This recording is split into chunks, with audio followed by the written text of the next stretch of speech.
ನಾಗಮಂಗಲ ಗಲಾಟೆಗೆ ಸರ್ಕಾರವೇ ಹೊಣೆ. ಕಾಂಗ್ರೆಸ್ ವಿರುದ್ಧ ಎಂಎಲ್ಸಿ ಸಿಟಿ ರವಿ ಕಿಡಿಕಾರಿದ್ದಾರೆ. ಕಾಂಗ್ರೆಸ್ ಅವಧಿಯಲ್ಲಿ ಮತಾಂಧತೆ ಮಿತಿ ಮೀರಿಬಿಟ್ಟಿದೆ. ಸಿಟಿ ರವಿಯವರ ಮಾತು ಇದು. ಹಿಂದೂಗಳು ನಿತ್ಯ ನೋವು ಪಡುವಂತಾಗಿದೆ ಅನ್ನುವಂತಹ ವಿಚಾರವನ್ನ ಸಿಟಿ ರವಿಯವರು ಪ್ರಸ್ತಾಪ ಮಾಡ್ತಿದ್ದಾರೆ. ಕಲ್ಲು ಭಯೋತ್ಪಾದಕರಿಂದ ಗಣೇಶನ ಮೇಲೆ ದಾಳಿಯಾಗಿದೆ.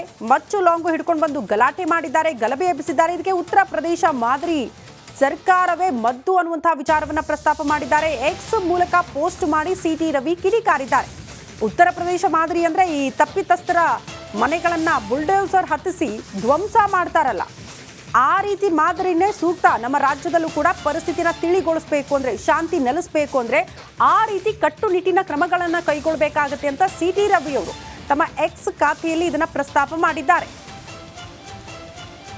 ಈಗೇನು ಗಲಾಟೆ ಗಲಭೆ ಆಗ್ತಾ ಇದೆಯಲ್ಲ, ಇದೆಲ್ಲದಕ್ಕೂ ಕೂಡ ಸರ್ಕಾರವೇ ಹೊಣೆ ಅಂತ ಅವರು ತಮ್ಮ ಎಕ್ಸ್ ಖಾತೆಯಲ್ಲಿ ಬರೆದುಕೊಂಡಿದ್ದಾರೆ. ದೃಶ್ಯ ನಾವು ಗಮನಿಸ್ತಾ ಇದೀವಿ, ಅಂದ್ರೆ ಆ ಪೋಸ್ಟ್ ಅನ್ನ ಕೂಡ ನಾವು ಗಮನಿಸ್ತಾ ಇದೀವಿ. ಸಿಟಿ ರವಿ ಅವರು ಬರೆದುಕೊಂಡಿರೋದು. ಇಷ್ಟೆಲ್ಲ ರಾಜ್ಯದಲ್ಲಿ ಗಲಾಟೆ ಗಲಭೆಗಳು ಹೇಳ್ತಾ ಇದೆ ಅಂದ್ರೆ ಒಂದು ಸಮುದಾಯದ ಓಲೈಕೆ ಮಾತ್ರ ಸರ್ಕಾರದಿಂದ ಆಗ್ತಾ ಇದೆ. ಇದರಿಂದ ಹಿಂದೂಗಳು ಒದ್ದಾಡಬೇಕು, ಹಿಂದೂಗಳು ಕಣ್ಣೀರು ಹಾಕುವಂತ ಆಗ್ತಾ ಇದೆ ಅನ್ನುವಂತಹ ವಿಚಾರವನ್ನ ಸಿಟಿ ರವಿ ಅವರು ಪ್ರಸ್ತಾಪ ಮಾಡಿದ್ದಾರೆ ತಮ್ಮ ಎಕ್ಸ್ ಖಾತೆಯಲ್ಲಿ. ಆ ಪೋಸ್ಟ್ ನಲ್ಲಿ ನಾವು ಗಮನಿಸ್ತಾ ಇದ್ದೀವಿ. ಈ ಪರಿಸ್ಥಿತಿಯನ್ನ ನಾವು ಕಂಟ್ರೋಲ್ಗೆ ತರಬೇಕು, ಸರಿಯಾಗಿ ಇಟ್ಕೊಳ್ಬೇಕು ಕಾನೂನು ಸುವ್ಯವಸ್ಥೆ ಅಂದ್ರೆ ಉತ್ತರ ಪ್ರದೇಶದ ಮಾದರಿಯೇ ಇಲ್ಲೂ ಕೂಡ ಇಂಪ್ಲಿಮೆಂಟ್ ಮಾಡಬೇಕಾಗತ್ತೆ ಅನ್ನುವಂತಹ ವಿಚಾರವನ್ನ ಕೂಡ ಸಿಟಿ ರವಿ ಅವರು ಪ್ರಸ್ತಾಪ ಮಾಡಿದ್ದಾರೆ. ಅಲ್ಲಿಗೆ ಬುಲ್ಡೋಸರ್ ವ್ಯವಸ್ಥೆ ಅದನ್ನ ಜಾರಿ ಮಾಡಬೇಕಾಗತ್ತೆ ರಾಜ್ಯದಲ್ಲಿ ಅನ್ನುವಂತಹ ವಿಚಾರವನ್ನ ಸಿಟಿ ರವಿ ಅವರು ಪ್ರಸ್ತಾಪ ಮಾಡಿರೋದನ್ನ ನಾವು ಗಮನಿಸ್ತಾ ಇದ್ದೀವಿ. ಸಹಜವಾಗಿ ಇದು ರಾಜಕೀಯ ಸ್ವರೂಪ ಪಡೆದುಕೊಳ್ಳುತ್ತೆ. ಈಗ ಆರೋಪ ಪ್ರತ್ಯಾರೋಪಗಳಿಗೆ ಸಾಕ್ಷಿಯಾಗುತ್ತೆ ಗಲಾಟೆ ಗಲಭೆ. ಅದಕ್ಕೆ ಹೇಳ್ತಾ ಇದ್ರು ಸಚಿವ ಚಲುವರಾಯಸ್ವಾಮಿ ಅವರು, ದಯವಿಟ್ಟು ರಾಜಕೀಯ ತರಬೇಡಿ ಇದರಲ್ಲಿ ಅಂತ. ಯಾರೋ ರಾಜಕೀಯ ವ್ಯಕ್ತಿಗಳು ಕುಮ್ಮಕ್ಕು ಕೊಟ್ಟು ಈ ರೀತಿ ಗಲಭೆ ಹೇಳಿ ಅಂತ ಯಾರು ಕೂಡ ಪ್ರಚೋದನೆ ಕೊಡಲ್ಲ. ಬೇರೆ ಏನೋ ಕಾರಣ ಇರಬಹುದು, ಪೊಲೀಸರ ತನಿಖೆ ಆಗುತ್ತೆ, ಅದೆಲ್ಲವೂ ಕೂಡ ಬೆಳಕಿಗೆ ಬರುತ್ತೆ ಅಂತ. ಆಲ್ರೆಡಿ ಇದು ರಾಜಕೀಯ ಸ್ವರೂಪ ಪಡೆದುಕೊಳ್ಳೋ ಎಲ್ಲಾ ರೀತಿಯ ಲಕ್ಷಣಗಳು ಕಾಣಿಸ್ತಾ ಇದೆ. ಗಾಜಿನ ಬಾಟಲ್ಗಳು ಹೊಡಿತಾ ಇದ್ರು, ಕಲ್ಲು ಹೊಡಿತಾ ಇದ್ರು, ಪೊಲೀಸ್ನವ್ರಿಗೂ ಕೂಡ ಹೊಡಿತಾ ಇದ್ರು ಸರ್. Yes sir. ಆ ಘಟನೆ ನೋಡಿ ಭಯ ಸೃಷ್ಟಿಯಾಗಿತ್ತು ಕೆಲವ್ರಿಗೆ. ಈವನ್ ಪೊಲೀಸ್ನವರು ಎದುರ್ಕೊಂಡು ಓಡಿದ್ರು ಸರ್. ನಾವು ಅವ್ರ ಜೊತೆನೇ ಓಡಿದ್ವಿ. ನಮ್ಗೆ ಲೈಕ್ ಪೊಲೀಸ್ನವರೇ ಸೇಫ್ ಇಲ್ಲ ಅಂದರೆ ನಾವು ಸರ್ ಯಾವ ಥರ ಸೇಫ್ ಆಗಿರೋಕ್ಕಾಗುತ್ತೆ? ಹಾಂ, ಹೌದು. ಈಗ ನಿಮ್ಮ ಬಟ್ಟೆ ಅಂಗಡಿಗೆ ಬೆಂಕಿ ಹಾಕಿರೋದ್ರಿಂದ ನಿಮ್ಗೆ ಎಷ್ಟು ನಷ್ಟ ಆಗಿದೆ ಸರ್? ಸರಿಸುಮಾರು ಲೈಕ್ 1.5 ಕೋಟಿ ಫರ್ನಿಚರ್ ವಿತ್ ಮೆಟೀರಿಯಲ್ ವಿತ್ ಇತ್ತು ಸರ್ ನಮ್ಮ ಅಂಗಡಿಯಲ್ಲಿ ಟೋಟಲ್. ಹೌದು ಸರ್. ಈಗ ನಿಮ್ಮ ಪರಿಸ್ಥಿತಿ ಹೇಗೆ? 1.5 ಕೋಟಿ ರೂಪಾಯಿ ಕಳ್ಕೊಂಡಿದ್ದೀರಿ. ಏನೂ ಇಲ್ಲ ಸರ್ ಲೈಫಲ್ಲಿ, ಫುಲ್ ಝೀರೋ ಸರ್. ಏನೂ ಇಲ್ಲ. ಈಗ ನಾಳೆ ಊಟ ಮಾಡೋಕ್ಕೂ ಇಲ್ಲ, ಆ ಥರ ಆಗ್ಬಿಟ್ಟಿದೆ ಸರ್. ಇವಾಗ ಕಷ್ಟಪಟ್ಟು ಉದ್ಯಮ ಕಟ್ಕೊಂಡಿದ್ರಿ, ಅದೇ ಜೀವನ ಆಗಿತ್ತು. ಈಗ 1.5 ಕೋಟಿ ರೂಪಾಯಿ ನಷ್ಟ ಅಂದರೆ ನೀವು ಮತ್ತೆ ಮೊದಲಿಂದ ಜೀವನ ಕಟ್ಕೋಬೇಕು. ಹೌದು ಸರ್. ನಾವು ಲೈಕ್ 20 ವರ್ಷ ಬ್ಯಾಕ್ ಹೋದಂಗೆ ಆಯಿತು ಸರ್. ಈಗ 20 ವರ್ಷ ಹಿಂದೆ ಹೋದಂಗೆ ಆಯಿತು ಇವಾಗ ಸರ್. ನಮ್ಮದು ಇದಕ್ಕೂ ಏನು ಸಂಬಂಧ ಇಲ್ಲ. ನಮ್ಮ ಪಾಡಿಗೆ ನಾವು ಲೈಕ್ ವ್ಯಾಪಾರ ಮಾಡ್ಕೊಂಡು ಇದ್ವಿ. ಬಟ್ ಇದು ನಮ್ಮ ಅಂಗಡಿಗೆ ಇದು ಲೈಕ್ ಟಾರ್ಗೆಟ್ ಮಾಡಿ ಯಾಕೆ ಇವ್ರು ಸುಟ್ಟಾಕಿದ್ರು, ಏನಾಯಿತು ದೇವ್ರಿಗೆ ಗೊತ್ತು ಸರ್. ಯಾಕಾಯಿತು ಇದೆಲ್ಲ? ಮನೆಯವ್ರಿಗೆಲ್ಲ ಗೊತ್ತಾ ಸರ್ ಏನಾಗಿದೆ ಅಂತ? ಎಲ್ಲರಿಗೂ ಗೊತ್ತು ಸರ್. ಎಲ್ಲ ಪಾಪ ರಾತ್ರಿಯಿಂದ ಅಳ್ತವ್ರೆ ಸರ್. ನಾವು ಸರ್ ಬಂದು ನಮ್ಮ ಟ್ರೈ ಮಾಡಿದ್ವಿ ಸರ್. ಈಗ ನಾವು 100 ಜನಕ್ಕೆ 2-3 ಜನ ಬಂದು ಏನು ಮಾಡೋಕ್ಕಾಗುತ್ತೆ ಸರ್? ಏನು ಮಾಡೋಕ್ಕಾಗಲ್ಲ. ಈಗ ನಾವು ಇದ್ರೆ ನಾವು ಉಳಿತಾ ಇರಲಿಲ್ಲ ಅಂತ ಅನಿಸ್ಬಿಡ್ತು ಸರ್. ಆ ಮೂಮೆಂಟ್ಗೆ ನಮಗೆ ನೈಟ್ ನಾವು ಇಲ್ಲಿಗೆ ಬಂದಾಗ ನಾವು ಇರ್ತೀವೋ ಇಲ್ವೋ ನಮಗೆ ಹೊಡೆದ್ಬಿಡ್ತಾರೆ, ನಮ್ಮನ್ನೇ ಸಾಯಿಸ್ಬಿಡ್ತಾರೆ, ಅಷ್ಟು ಭಯ ಆಗೋಗಿತ್ತು ಸರ್. ಅದಕ್ಕೆ ಹೊಂಟೋದ್ವಿ. ನಾವು ತುಂಬ ಟ್ರೈ ಮಾಡಿದ್ವಿ, ಬಟ್ ಆಗಲಿಲ್ಲ ಸರ್. 1.5 ಕೋಟಿ ರೂಪಾಯಿ ನಷ್ಟ ಆಗಿದೆ ಅಂದರೆ ನೀವೇ ಊಹೆ ಮಾಡ್ಕೋಬೇಕು ಯಾವ ರೀತಿ ಅವರ ಪರಿಸ್ಥಿತಿ ಇರ್ತದೆ ಅಂತ. ಕ್ಯಾಮ್ರಾಮನ್ ವಿನೋದ್ ಜೊತೆ ಆನಂದ್, ರಿಪಬ್ಲಿಕ್ ಕನ್ನಡ, ಮಂಡ್ಯ. ಬೆಂಕಿ ಉಂಟೆಯಾಗಿದ್ದ ನಾಗಮಂಗಲ ಸಹಜ ಸ್ಥಿತಿಯತ್ತ ಮರಳ್ತಾ ಇದೆ. ನಾಗಮಂಗಲದಲ್ಲಿ ಹೆಜ್ಜೆ ಹೆಜ್ಜೆಗೂ ಕೂಡ ಖಾಕಿ ಕಾವಲು.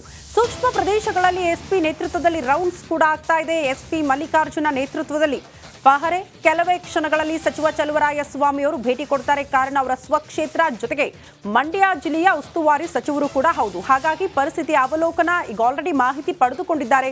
ಮಾಧ್ಯಮಗಳಿಗೊಂದು ಹೇಳಿಕೆ ಕೂಡ ಕೊಟ್ಟರು, ರಾಜಕೀಯವಾಗಿ ಇದನ್ನ ಬಳಕೆ ಮಾಡ್ಕೊಳ್ಳೋದು ಬೇಡ, ದಯವಿಟ್ಟು ಪರಿಸ್ಥಿತಿಯನ್ನ ಶಾಂತಗೊಳಿಸೋ ನಿಟ್ಟಿನಲ್ಲಿ ನಾವೆಲ್ಲ ಇರಬೇಕು, ಮಾತನಾಡಬೇಕು, ಆ ರೀತಿಯ ಪರಿಸ್ಥಿತಿ ನಿರ್ಮಾಣ ಆಗಲಿ ಅನ್ನುವಂತಹ ಆಶಯವನ್ನು ಅವರು ವ್ಯಕ್ತಪಡಿಸಿದ್ರು.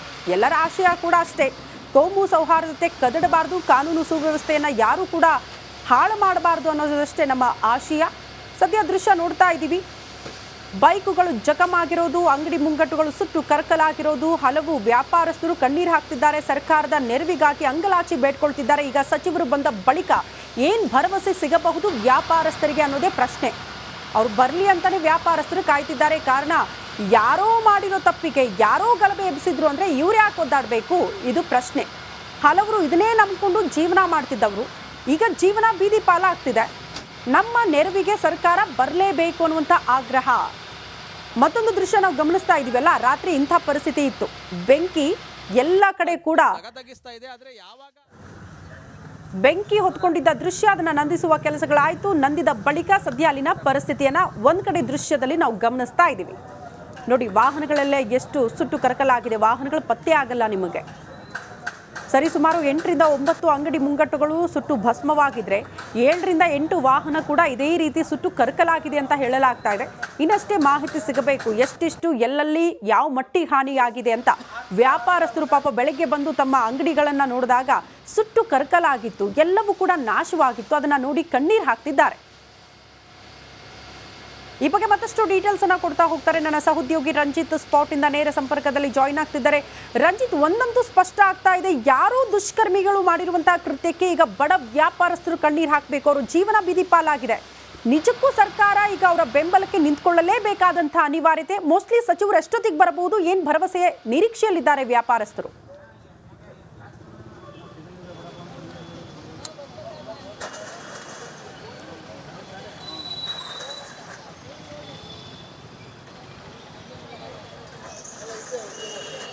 ಖಂಡಿತವಾಗಲೂ ಕೂಡ ಶ್ರುತಿ, ನೋಡಿ ನಿನ್ನೆ ಇದೇ ಮಾರ್ಗವಾಗಿ ಗಣೇಶೋತ್ಸವದ ಗಣಪತಿಯ ವಿಸರ್ಜನೆಯ ಮೆರವಣಿಗೆ ಬರ್ತಾ ಇದ್ದಂಥ ಸಂದರ್ಭದಲ್ಲಿ ಆಗಿರುವಂಥ ಈ ದೊಂಬಿ ಇದೆಯಲ್ಲ, ಅದು ಎಷ್ಟರ ಮಟ್ಟಿಗೆ ಅನಾಹುತಕ್ಕೆ ಅಥವಾ ಎಷ್ಟರ ಮಟ್ಟಿಗೆ ಬಡವರಿಗೆ ಅಥವಾ ಬಡವರ ಬದುಕಿಗೆ ಹಾನಿ ಮಾಡಿದೆ ಅಂತ ಹೇಳಿದರೆ, ಆ ಕಡೆಗಳಲ್ಲೆಲ್ಲ ಸುಟ್ಟು ಕರಕಲಾಗಿರುವಂಥ ಅಂಗಡಿಗಳು, ಸುಟ್ಟು ಕರಕಲಾಗಿರುವಂಥ ವಾಹನಗಳು, ಅಂಗಡಿ ಮುಗ್ಗಟ್ಟುಗಳೇ ಸಾಕ್ಷಿ. ನೋಡಿ ಶ್ರುತಿ, ಹೆಜ್ಜೆ ಹೆಜ್ಜೆಗೂ ಕೂಡ ಈಗ ಈ ಹೊತ್ತಿಗೆ ಪೊಲೀಸ್ ಇದ್ದಾರೆ. ಪೊಲೀಸ್ ನಾಕಾಬಂದಿ ಇದೆ. ಬೂದಿ ಮುಚ್ಚಿದ ಕೆಂಡದಂಥ ಪರಿಸ್ಥಿತಿ ನಿರ್ಮಾಣ ಆಗಿದೆ. ಸದ್ಯ ನಿನ್ನೆ ಇದೇ ರಸ್ತೆಯಲ್ಲಿ ಅಥವಾ ಇದೇ ಜಾಗದಲ್ಲಿ ನಿನ್ನೆ ಎಷ್ಟರ ಮಟ್ಟಿಗೆ ದೊಂಬಿ ಆಗಿತ್ತು ಅಂತ ಹೇಳಿದರೆ, ಆ ಕಡೆಯಿಂದ ಈ ಕಡೆಯಿಂದ ಪೆಟ್ರೋಲ್ ಬಾಂಬ್ಗಳು ಬಂದು ಎಸೆದು ಇಲ್ಲಿ ಬೆಂಕಿಯನ್ನು ಹಾಕಿದ್ರು. ಟೈರ್ಗಳಿಗೆ ಬೆಂಕಿ ಹಚ್ಚಿ ಇಲ್ಲಿ ದೊಡ್ಡ ಮಟ್ಟದಲ್ಲಿ ದೊಂಬಿಯನ್ನು ಮಾಡಿದ್ರು. ಸುಮಾರು 46 ಜನರನ್ನ ಈಗ ಪೊಲೀಸರು ವಶಕ್ಕೆ ಪಡ್ಕೊಂಡಿದ್ದಾರೆ. ಇನ್ನೂ ಕೂಡ ಹೆಚ್ಚಿನ ಜನರನ್ನ ಪೊಲೀಸರು ವಶಕ್ಕೆ ಪಡುವವರಿದ್ದಾರೆ. ಮತ್ತೊಂದು ಕಡೆಯಲ್ಲಿ ಸುಮಾರು 16 ಅಂಗಡಿಗಳು ಸಂಪೂರ್ಣವಾಗಿ ಹಾಳಾಗಿದ್ದಾವೆ. ಮತ್ತೊಂದು ಕಡೆಯಲ್ಲಿ ಸುಮಾರು 17 ವಾಹನಗಳು ಸಂಪೂರ್ಣ ಧ್ವಂಸ ಆಗಿದ್ದಾವೆ.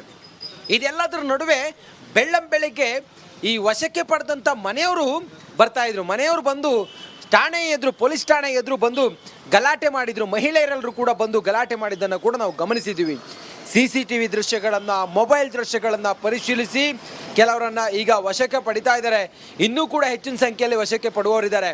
ನಾವು ಗಮನಿಸಬೇಕು, ಇದು ಪೂರ್ವ ನಿಯೋಜಿತವಾ ಅಂತೇಳಿ. ಯಾಕಂತ ಹೇಳಿದರೆ ನಿನ್ನೆ ರಾತ್ರಿ ತಲವಾರ್ಗಳು ಝಳಪಿಸಿದ್ವು. ಅದರ ಜೊತೆಗೆ ನಿನ್ನೆ ರಾತ್ರಿ ಕಲ್ಲುಗಳು, ಬಾಟಲ್ಗಳಲ್ಲಿ ಈ ಪೆಟ್ರೋಲ್ ಬಾಂಬನ್ನು ತಂದಿದ್ರು ಅನ್ನೋದ್ರ ಬಗ್ಗೆ ಇವತ್ತು ಬೆಳಿಗ್ಗೆ ಇಲ್ಲಿದ್ದವರು ಹೇಳ್ತಾ ಇದ್ದಾರೆ. ಮತ್ತು ಕೆಲ ಭಾಗಗಳಲ್ಲಿ ನೀವು ನೋಡ್ತಾ ಇದ್ರೆ ಪೊಲೀಸರ ಮೇಲೂ ಕೂಡ ಹಲ್ಲೆ ಮಾಡಿದ್ದಾರೆ. ಇಬ್ಬರು ಪೊಲೀಸರು ಆಸ್ಪತ್ರೆಯಲ್ಲಿ ಚಿಕಿತ್ಸೆಯನ್ನು ಪಡ್ಕೊಳ್ತಾ ಇದ್ದಾರೆ. ಇನ್ನು ನಾವು ಗಮನಿಸ್ಬೋದು, ನೋಡಿ ಇದೇ ಮಾರ್ಗವಾಗಿ ಪ್ರೊಸೆಷನ್ ಬಂದಂಥ ಮೆರವಣಿಗೆ ಹೋಗಬೇಕಾಗಿತ್ತು. ನೋಡಿ ಇಲ್ಲಿ ಪೊಲೀಸ್ ಠಾಣೆ ಬರುತ್ತೆ. ಪೊಲೀಸ್ ಠಾಣೆ ಎದುರುಗಡೆನೆ ಅಂಗಡಿಗೆಲ್ಲ ಬೆಂಕಿ ಹಚ್ಚಿದ್ದಾರೆ. ಆ ಮೂಲಕ ಕಿಡಿಗೇಡಿಗಳು ಇಲ್ಲಿ ದೊಂಬಿಯನ್ನು ಎಸಗಿದ್ದಾರೆ. ನಾವು ಬೆಳಿಗ್ಗೆ ಮಾತಾಡ್ತಾ ಇದ್ವಿ, 1983ರಲ್ಲಿ ಇದೇ ರೀತಿಯಾಗಿ ಗಲಾಟೆ ಆಗಿತ್ತು. ಆಗಲೂ ಕೂಡ ಹಿಂಗೆ ಆಗಿತ್ತು. ಅದಾದ ನಂತರ ಕೋಮು ಸೌಹಾರ್ದತೆ ಈ ನಾಗಮಂಗಲದ ಟೌನ್ನಲ್ಲಿತ್ತು. ಆದರೆ ಕಿಡಿಗೇಡಿಗಳು ಮಾಡಿದಂಥ ಕೃತ್ಯಕ್ಕೆ ನಮ್ಮ ಬದುಕಿವತ್ತು ಮೂರಾಬಟ್ಟೆ ಆಗಿದೆ ಅಂತಲೇ ಹೇಳ್ತಾ ಇದ್ದಾರೆ.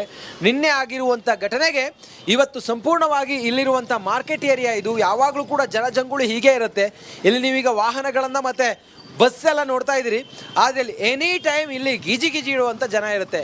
ಆದರೆ ಇವತ್ತು ಒಂದು ರೀತಿಯಲ್ಲಿ ಅಘೋಷಿತ ಬಂದ್ ಅನ್ನೋ ರೀತಿಯಲ್ಲಿ ಕಂಡು ಬರ್ತಾ ಇದೆ. ಎಲ್ಲವೂ ಅಂಗಡಿ ಮುಗ್ಗಟ್ಟುಗಳೆಲ್ಲವೂ ಕೂಡ ಬಂದಾಗಿದೆ.